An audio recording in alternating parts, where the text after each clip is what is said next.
Mrs. Peters? Linda Peters, 25440 Northwest Dairy Creek Road, North Plains. When I was sitting in the seats where you are now, one of the very hardest things in a process as complex as this is to hold on to the big picture and be able to work back from that big picture, or that goal of where you want to be, to the decisions that are right in front of you. So I want to help us all in this room today kind of focus on a big picture.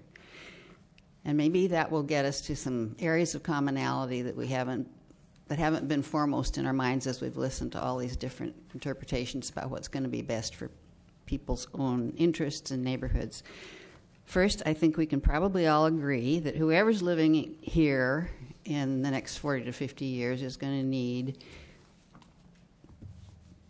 farmland for food, going to need clean air, and going to need clean water. Okay, so stepping back from that, let's focus on a picture that could provide those essentials, and I invite you to join me in this sort of imaginative exercise. You can close your eyes if you want and put your own picture into some of what I say, or if you disagree with what I say, put your own picture in and don't listen to what I say. All right. Tualatin Valley. Centered in the valley are vibrant, self-renewing cities with thriving green economies, neighborhoods that are wonderful, safe places for families of all sorts. Thriving industries provide good jobs and produce goods and services that help sustain the whole region. People can get around safely and conveniently by foot, bike, wheelchair, bus, rail, as well as car. And this happens inside the cities we've already got, as well as just new places that we've recently added, okay? Surrounding and supporting the urban area are lush green Tualatin Plains, some of the world's finest farmland. Encircling the foothills bloom with vineyards and orchards and family farms and cultural and historic and recreational attractions.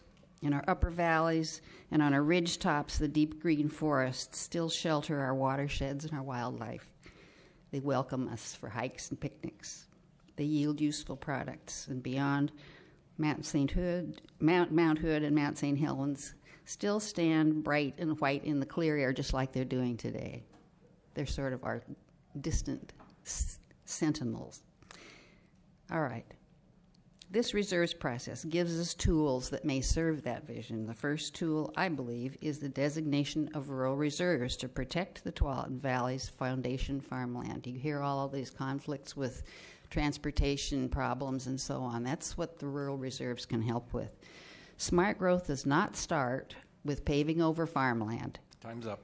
It starts with being good stewards of what we have. And I wish everyone concerned with this process wisdom and courage and good common sense as we move forward to our decisions.